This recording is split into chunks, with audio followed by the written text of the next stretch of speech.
Car के अंदर बैठी हुई सिमरन मेहरा ने अभी अभी अपने मोबाइल पर एक वीडियो रिकॉर्ड किया था। वीडियो सेव करते हुए सिमरन मेहरा ने अपने ड्राइवर से कहा, साहब के ऑफिस ले चलो। सिमरन मेहरा के ड्राइवर ने अपनी मैडम के इंस्ट्रक्शंस फॉलो करते हुए गाड़ी सीधी दिल्ली के सेंट्रल एरिया में बनी मेहरा एसोसिएट के हेड ऑफिस की तरफ ले ली।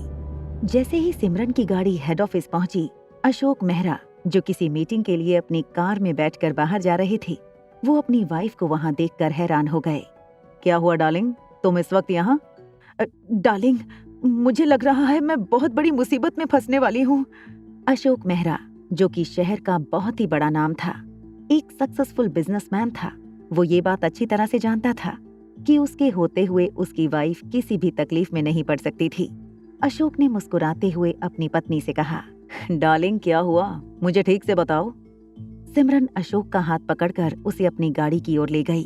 गाड़ी में बैठने के बाद सिमरन ने अपने पर्स से अपना मोबाइल निकाला और जो वीडियो उसने स्कूल के बाहर रिकॉर्ड किया था, वो अशोक को दिखाते हुए प्ले कर दिया। देखो अशोक, ये जो बच्ची है ना, इसका नाम रिया है। ये हमारी बेटी मिश्का को बहुत परेशान करती है स्कूल में। मुझे लगा कि ये बच्ची और उसकी माँ किसी साधारण फैमिली बैकग्राउंड से होंगे। इन्हें सबक सिखाने के लिए मैंने इस बच्ची को डांस ग्रुप से निकलवा दिया था, मगर अब इस बच्ची के बचाव में डांसिंग सुपरस्टार श्रेया अय्यर खुद आज स्कूल आई थी। और ये श्रेया तो बहुत ही बड़ी हस्ती है हमारे देश की। अगर उसने इस मामले को पर्सनली ले लिया तो मुझे इस शहर का तो क्या, इस देश का बड़े से बड़ा कांटेक्ट भी नहीं बचा पाएगा। मेरा डांस करियर, मेरा नाम, सब कुछ मिट्टी में मिल जाएगा।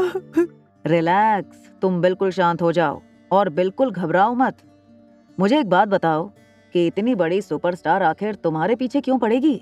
क्या ये हो सकता है कि ये बच्ची और उसकी माँ, जिसे मैं साधारण समझ रही थी, वो किसी बहुत इन्फ्लुएंशियल बैकग्राउंड से आए हो? देखो, इस वक्त दिल्ली में बहुत ही कम ऐसे परिवार हैं जो हमारे परिवार से ज्यादा पावरफुल हैं। करण गुलेरिया के परिवार के बच्चों को तो हम जानते ही हैं काफी साल से। बाकी रहा मारवा खानदान, और जहां तक मुझे पता है, मारवा खानदान का जो इकलौता वारिस है, उसके लिए उन्होंने प्राइवेट ट्यूटर रखे हैं। हाँ, ये कोइंसिडेंस हो सकता है कि इस बच्ची की माँ ने कहीं से ये तुम्हारी श्रेया अय्यर का कांटेक्ट लगाया हो, लेकिन इसमें तुम्हें डरने की कोई जरूरत नहीं है। अपने पति के मुंह से ये बात सुनकर सिमरन मेहरा का सारा टेंशन एक ही सेकंड में उतर गया। पिछले 1 घंटे से पता नहीं कैसे कैसे ख्याल आ रहे थे मेरे मन में। तुम्हारी बात सुनते ही आई कैन रिलैक्स नाउ। मैं कितनी गलत थी। मैं समझ नहीं पाई कि ये सब कुछ इस रिया की मम्मी ने क्यों किया होगा। क्या लगता है तुम्हें, उस औरत ने ऐसा क्यों किया होगा? मुझे लगता है कि वो स्कूल की एनिवर्सरी इवेंट में हमारी बेटी डांस में जिस सेंटर पोजीशन में इस वक्त डांस कर रही है, वो पोजीशन मिश्का से छीनकर अपनी बच्ची रिया को देना चाहती है। मगर तुम चिंता मत करो, मैं भी अपनी बच्ची के लिए वो सब कर सकती हूँ जो उसने कभी सोचा भी नहीं होगा। अपनी पत्नी की बातों पर हंसते हुए अशोक मेहरा कार से निकलने लगा। उन्हें अर्जेंटली एक मीटिंग में जाना था। आज वो अपनी कंपनी और मारवा ग्रुप की एक कंपनी की फ्यूचर पार्टनरशिप स्ट्रैटेजी डिस्कस करने रोहित मारवा से मिलने वाला था। जैसे ही अशोक मेहरा मारवा ग्रुप ऑफ इंडस्ट्रीज की हेड ऑफिस में पहुंचा, रोहित का सेक्रेटरी चिराग मेहता अशोक को रिसीव करके रोहित से मिलने टॉप फ्लोर पर ले गया। जैसे ही चिराग और अशोक 24th फ्लोर पर रोहित की प्राइवेट ऑफिस में पहुंचे, मिस्टर मेहरा, आप प्लीज थोड़ी देर यहाँ वेट कीजिए। मिस्टर रोहित इस वक्त थोड़ी बिजी हैं। नो प्रॉब्लम, मैं यही मिस्टर मारवा का इंतजार करता हूँ। ठीक 10 मिनट बाद दरवाजे पर खड़े चिराग ने अंदर रोहित के साथ कुछ बातें की। तभी अंदर से रोहित की दमदार आवाज अशोक के कानों पर पड़ी, सेंड हिम इन। इससे पहले कि चिराग अशोक मेहरा से कुछ कहता, अशोक मेहरा खुद ही अपनी जगह से उठकर रोहित की कैबिन की ओर चलने लगा। अपनी नर्वसनेस हटाते हुए अशोक ने अपने चेहरे पर एक मुस्कान लाई और मुस्कुराते हुए कैबिन के अंदर एंटर हुआ। अंदर दाखिल होते ही अशोक ने रोहित से कहा, a very good morning mister Marwa, I am glad कि आपने मेरे लिए कुछ वक्त निकाला। रोहित ने अशोक मेहरा की ओर देखकर बिना कुछ बोले उन्हें अपने सामने की चेयर पर बैठने का इशारा किया। जब अशोक मेहरा रोहित की कैबिन में चलकर रोहित के डेस्क के सामने पड़ी चेयर पर बैठने जा रहा था, अशोक की नजर कमरे के कोने में बैठे एक छोटे से लड़के पर पड़ी। जैसे ही अशोक मेहरा रोहित के सामने की चेयर पर बैठा, अचानक उसे इस बात का एहसास हुआ जैसे उसने रोहित के बेटे को पहले कहीं देखा था। अशोक मेहरा के साथ आया मेहरा इंडस्ट्रीज का मैनेजर अपने लैपटॉप पर एक प्रेजेंटेशन रोहित मारवा को दिखाने लगा। पूरा प्रोजेक्ट एक्सप्लेन करने के बाद अशोक मेहरा के मैनेजर ने रोहित मारवा से पूछा, सर, शुड आई कंसीडर कि आप इस प्रोजेक्ट में इंटरेस्टेड हो? रोहित मारवा ने कुछ देर लैपटॉप स्क्रीन पर देखकर अपनी उंगलियां डेस्क पर टैप करने के बाद अशोक मेहरा के मैनेजर से कहा, sorry but I am not interested.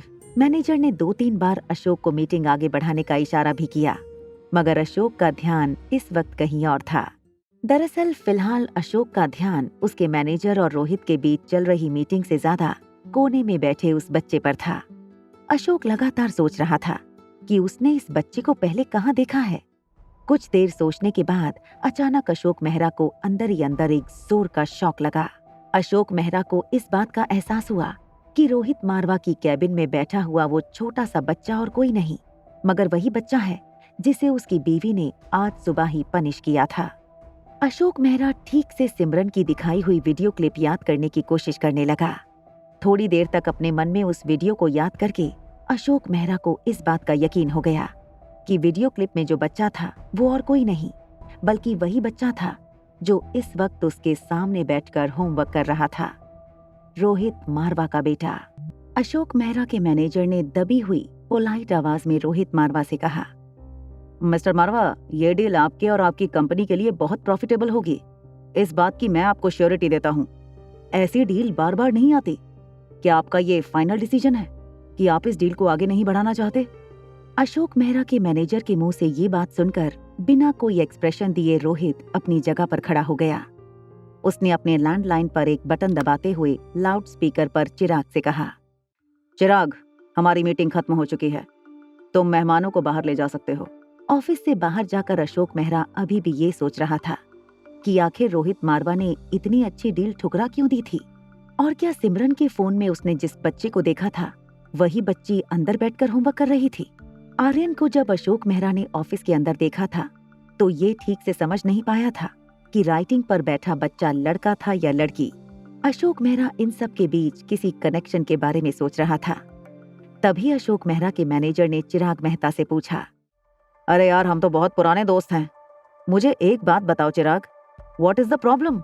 जो डील मैं लेकर आया था वो ना सिर्फ हमारे लिए बल्कि मारवा इंडस्ट्रीज के लिए भी काफी प्रॉफिटेबल होगी, और ये बात तो तुम भी अच्छी तरह से जानते हो। चिराग, आखिर मिस्टर मारवा को इस डील से क्या कमी लगी, मुझे बताओ तो। अरे यार, ऐसी कोई बात नहीं है। आज एक्चुअली वो बॉस का मूड थोड़ा सा खराब है। आगे खड़े अशोक मेहरा ने अचानक ही पलटकर चिराग मेहता से पूछा, क्या ये सब उनके बच्चे की वजह से हो रहा है? अशोक मेहरा को ये लगने लगा था कि शायद आज स्कूल में बच्चे के साथ जो कुछ भी हुआ उस वजह से शायद रोहित मारवा ने ये डिसीजन लिया हो, और शायद उसी चीज का बदला लेते हुए उन्होंने ये डील भी कैंसिल कर दी हो। Sorry sir, I have another meeting lined up. मैं अभी आपको सिर्फ इतनी ही इन्फॉर्मेशन दे सकता हूँ, थैंक यू। अशोक मेहरा और उसका मैनेजर चिराग को आगे कुछ कहें उससे पहले चिराग उन्हें बाय कहकर वहां से निकल गया। अशोक मेहरा ने अपने मैनेजर से कहा, तुम चिंता मत करो, अगर आज मूड सही नहीं है तो कल फिर सही हो जाएगा। मैं उन्हें मैसेज भेज दूंगा कि वो फिर से हमारे साथ एक मीटिंग करें। ये कॉन्ट्रैक्ट अपने हाथ से जाने नहीं दे सकते। ये कहते हुए अशोक मेहरा अपने मैनेजर के साथ वहां से निकल गया। ऑफिस के अंदर रोहित राइटिंग टेबल पर होमवर्क कर रहे आर्यन के सामने आकर खड़ा हो गया। आर्यन ने अपना सर उठाकर रोहित की तरफ देखा। बाप बेटे काफी देर तक एक दूसरे को यूं ही देखते रहे। फिर अचानक चुप्पी तोड़ते हुए रोहित ने आर्यन से पूछा, क्या तुम अपने बाल कटवाने वाले हो या नहीं? थोड़ी देर सोचकर आर्यन फिर से अपना होमवर्क करने लगा और बिना रोहित को देखे उसने रोहित से कहा, नहीं, मुझे लंबे बाल अच्छे लगते हैं। आर्यन ने सोच समझकर बाल बढ़ाने का फैसला लिया था। काफी दिनों से उसने और रिया ने आपस में अदला बदली नहीं की थी, और अगर आर्यन बाल बढ़ा देता तो रिया और आर्यन के बीच अदला बदली होना थोड़ा आसान हो जाता। रोहित की आंखों में गुस्सा देखकर आर्यन इस बार रोहित से डरने की बजाय रोहित से कहने लगा, डैड, मुझ पर इतना गुस्सा दिखाने से अच्छा होगा आप मॉम पर अपना जो गुस्सा है वो थोड़ा कम कर दीजिए। आपकी और मेरी लाइफ की काफी तकलीफ दूर हो जाएगी। रोहित को पता था कि आर्यन कभी कभी अनिका को मॉम कहकर बुलाता था। इस बार आर्यन के साथ एक मैन टू मैन टॉक करते हुए रोहित ने आर्यन से कह दिया, अरे गुस्सा मैं अनिका से नहीं हूँ, वही मुझसे गुस्सा है। इनफैक्ट मैं तो कब से यही सोच रहा हूँ कि अनिका अगर तुम्हें इतना प्यार करती है तो तुम्हारी माँ बनकर हमारे साथ रहने के लिए उसे किस तरह मनाऊं? रोहित के मुंह से ये बात सुनते ही आर्यन की आंखों में एक चमक आ गई। आर्यन और रोहित के बीच में और कोई बात होती उससे पहले रोहित की कैबिन के दरवाजे पर किसी ने नॉक किया। चिराग मेहता ने कैबिन में आकर रोहित से कहा, mister Rohit, sunshine international school से आपके लिए एक इनविटेशन आया है। वो दरअसल स्कूल वाले अपनी 50th एनिवर्सरी सेलिब्रेशन करने जा रहे हैं। उसी फंक्शन में आपको इनवाइट किया है। रोहित आज से पहले कभी भी स्कूल की किसी फंक्शन में नहीं गया था, मगर इनविटेशन की बात सुनते ही रोहित को अनिका की वो बात याद आ गई। अनिका ने अंजलि मामी से ये कहा था कि रोहित के रिकमेंडेशन लेटर पर अनिका की बच्ची को स्कूल में एडमिशन मिला था। अचानक ही रोहित के मन में ख्याल आया और रोहित ने चिराग को इशारा करते हुए कहा, जरा मेरे शेड्यूल में देखो कि उस दिन मेरी कोई बहुत इंपॉर्टेंट अपॉइंटमेंट तो नहीं है ना। अच्छा, तुम एक काम करो, अगर कोई अपॉइंटमेंट है भी तो उसे कैंसिल कर दो। स्कूल में फोन कर दो, मैं स्कूल के फंक्शन में जरूर जाऊंगा। मगर बॉस, उस दिन तो आपकी मिनिस्टर्स के साथ वीडियो कॉन्फ्रेंसिंग है। तो ठीक है, उस मीटिंग को पोस्टपोन कर दो। सनशाइन इंटरनेशनल स्कूल में किन्नरी टीचर रिया का हाथ पकड़कर उसे डांस हॉल में ले आई थी। रिया को डांस हॉल में आते हुए देख सिमरन मेहरा को सुबह हुई अपनी बेइज्जती का एहसास फिर से होने लगा। रिया चुपचाप डांस फ्लोर के सामने जाकर खड़ी हो गई। बिना रिया को बुलाए सिमरन ने अपनी डांस प्रैक्टिस शुरू कर दी। थोड़ी देर तक रिया सामने खड़े रहकर सारे बच्चों को डांस करते देखने लगी। जब उसे इस बात का यकीन हो गया कि सिमरन टीचर उसे डांस फ्लोर पर नहीं बुलाएगी, तो रिया के तेज दिमाग में और एक स्मार्ट आइडिया आया। रिया डांस फ्लोर के सामने और सिमरन टीचर के पीछे खड़े होकर सिमरन के स्टेप्स रिपीट करने लगी। बाकी बच्चे रिया को इस तरह डांस करते देख हंसने लगे। जब सिमरन ने पीछे मुड़कर देखा कि रिया उसे फॉलो कर रही थी, उसे इतना गुस्सा आया कि वो इसी वक्त रिया को स्कूल से बाहर निकालना चाहती थी। मगर उसने अपने आप पर कंट्रोल रखते हुए रिया से कहा, देखो, चाहे कुछ भी हो जाए, तुम्हारी डांसिंग कैपेबिलिटीज अभी भी बहुत वीक हैं। तुम एक काम करो, वहाँ साइड में जाओ और अपनी स्ट्रेचिंग एक्सरसाइज शुरू करो। जब तुम अपनी स्ट्रेचिंग एक्सरसाइज पूरी कर लोगी, उसके बाद ही तुम डांस प्रैक्टिस ज्वाइन कर पाओगी। रिया ने भी इस बार सिमरन की बात को मान लिया। रिया को स्ट्रेचिंग करते हुए देखकर सिमरन मन ही मन कुछ सोचने लगी और तभी अचानक सिमरन का फोन बजने लगा। वैसे तो डांस क्लासेस लेते वक्त सिमरन मेहरा कभी अपना फोन आंसर नहीं करती थी, मगर उसने अपने पति अशोक मेहरा के लिए अलग रिंगटोन रखी थी। फोन बजते ही सिमरन मेहरा समझ गई थी कि उसके पति अशोक मेहरा उसे फोन कर रहे थे। सिमरन ने बच्चों से कहा कि कुछ देर उन्हें दी गई स्टेप्स को प्रैक्टिस करते रहें। वो कुछ देर में वापस आकर अगले स्टेप्स दिखाएगी। ये कहते हुए सिमरन मेहरा अपने बैग से फोन निकालकर डांस हॉल के एक कोने में चली गई। अशोक का फोन उठाने से पहले ही कट गया था और सिमरन इस बात से परेशान थी कि अब अशोक का फोन लग नहीं रहा है। तब रिया ने सोचा कि वो भी एक छोटा सा ब्रेक लेकर बाकी बच्चों के साथ खेलने लगे। जैसे ही रिया ने अपने कदम आगे बढ़ाए, तभी किसी ने जोर से पीछे से रिया को चिल्लाते हुए कहा, रिया, ये क्या कर रही हो तुम? घबराकर जब रिया ने पीछे मुड़कर देखा तो गुस्से में लाल सिमरन रिया को घूर रही थी। तभी सिमरन का फोन फिर से बजने लगा। जैसे ही सिमरन ने अशोक मेहरा का फोन आंसर किया, अशोक मेहरा ने सिमरन से कहा, आगे से उस छोटी बच्ची के साथ बिल्कुल कोई बदतमीजी नहीं करना। तुम जानती हो वो किसकी बेटी है? रोहित मारवा। रिया का बाप रोहित मारवा था। ये सुनकर सिमरन हैरान रह गई थी। अशोक मेहरा ने फोन पर अपनी पत्नी से कहा, अब समझी तुम क्यों श्रेया अय्यर खुद पर्सनली उस बच्ची को सपोर्ट करने के लिए तुम्हारी स्कूल तक आ गई थी? अरे इतना ही नहीं, उस छोटे से झगड़े की वजह से रोहित मारवा ने मेहरा कंस्ट्रक्शन और मारवा कंपनी के बीच होने वाली डील को भी रिजेक्ट कर दिया है। ये कहते हुए अशोक मेहरा ने अपनी पत्नी से कहा, चलो अब जो हुआ उसे भूल जाओ। आगे से उस बच्ची के साथ अच्छे से पेश आना। मैं देखता हूँ कि खोई हुई डील मैं वापस कैसे करेक्ट कर सकता हूँ। ये कहते हुए अशोक मेहरा ने फोन काट दिया। सिमरन मेहरा धीरे से चलकर रिया के पास आई। सिमरन की बेटी मिश्का ने रिया के पास आकर उसके कानों में कहा, तुमने मम्मी के क्लासेस में उनकी दी गई इंस्ट्रक्शन को फॉलो नहीं करके डिसिप्लिन तोड़ा है। अब मम्मी तुम्हें ऐसी सजा देगी कि तुम आज रोते हुए घर पर जाओगी।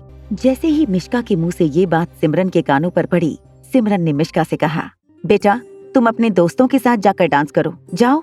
अपनी आवाज को नरम करते हुए सिमरन ने कांपती हुई आवाज में रिया से पूछा, रिया बेटा, क्या तुम सेंटर पोजीशन में डांस करना चाहती हो?